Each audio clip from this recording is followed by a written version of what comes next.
माँ का बंटवारा। माँ अस्पताल में एक बेड पर पड़ी थी। अस्पताल के बरामदे में उसके दो बेटे और एक बेटी चिंता में टहल रहे थे। भाई बहन को अपनी माँ के लिए सेहत की चिंता तो थी, लेकिन उससे भी ज़्यादा चिंता इस बात की थी कि अब माँ को अपने साथ कौन रखेगा। जब तक माँ स्वस्थ थी वह इन तीनों से अलग अपने पुराने घर में रहती थी, लेकिन अब ऐसा करना खतरे से खाली नहीं होता और ऐसा करने से समाज में तीनों बेटे बेटियों का नाम ही खराब होगा। लोग कहते हैं कि देखो कैसी औलादें हैं, बीमार माता को अकेला रहने के लिए छोड़ दिया। 1 घंटे से बिना कोई बातचीत किए हुए तीनों अपने अपने विचारों में खोए हुए थे। फिर बहन ने चुप्पी तोड़ते हुए अपने बड़े भाई की तरफ देखते हुए कहा, भैया आप बड़े हैं, इसलिए आपका कर्तव्य है कि माँ को ज़रूरत के समय आप रखें और उनकी देखभाल करें। छोटी बहन की बात सुनकर बड़े भाई ने पहले अपनी पत्नी की ओर देखा और बोला, मैं इस बात से बिल्कुल इनकार नहीं करता कि बड़े होने के नाते मेरा माँ की देखभाल करने का कर्तव्य है, लेकिन तुम तो जानती ही हो कि मैं और तुम्हारी भाभी दोनों ही जॉब करते हैं। ऐसी हालत में माँ के साथ किसी न किसी को हर वक्त उनकी देखभाल करने के लिए उनके साथ रहना पड़ेगा, जो हमारे लिए बहुत मुश्किल हो जाएगा। बहन तुम तो पूरा दिन घर ही में रहती हो, तुम माँ को अपने साथ क्यों नहीं रखती?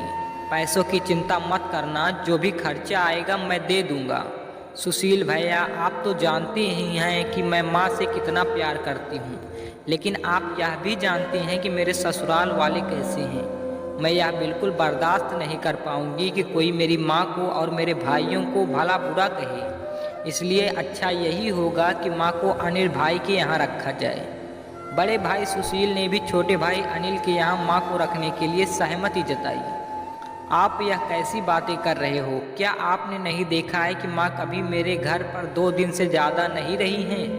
उनका मेरे यहाँ मन नहीं लगता, फिर कैसे वह इतने दिन मेरे घर रह पाएंगी? छोटे भाई ने अपनी सहमति जताते हुए कहा। इससे पहले कि चर्चा का कोई नतीजा निकल पाता, एक नर्स वहाँ दौड़ते हुए आई और कहने लगी, क्या आप ही वार्ड नंबर 4 में भर्ती मरीज के रिश्तेदार हैं? आपको डॉक्टर साहब अंदर बुला रहे हैं। सभी घबरा गए और दौड़ते हुए डॉक्टर के पास पहुंचे। डॉक्टर ने उनसे हाथ जोड़ते हुए कहा, आई एम सॉरी, मैं आपकी माता जी को नहीं बचा पाया। डॉक्टर की इस खबर ने सबके चेहरे पर झूठी मूठी दुख की परत तो चढ़ा दी थी, लेकिन सभी के दिल के किसी कोने में इस बात की खुशी भी छिपी हुई थी कि अब उन्हें माँ को नहीं संभालना पड़ेगा और माँ की वजह से उन्हें परेशान नहीं होना पड़ेगा। दोस्तों, छोटी सी या इमोशनल कहानी ही समाज का सत्य है। यहाँ लोग ऊपर से जो दिखाते हैं वह अंदर से नहीं होते। जो माँ बाप अपने 4-4 बच्चों को बिना किसी शिकायत के बड़ी आसानी से संभाल पाते हैं, आगे चलकर ज़रूरत पड़ने पर यही 4 बच्चे मिलकर भी उन्हें नहीं संभाल पाते या नहीं संभालना चाहते। बच्चों को यह बात नहीं भूलनी चाहिए कि जैसा वह बोएंगे वैसा ही तो काटेंगे। अगर आज वह अपने माँ बाप के साथ बुरा बर्ताव करते हैं तो उन्हें यह याद रखना चाहिए कि उनके बच्चे भी बड़े होंगे और वह भी बूढ़े होंगे।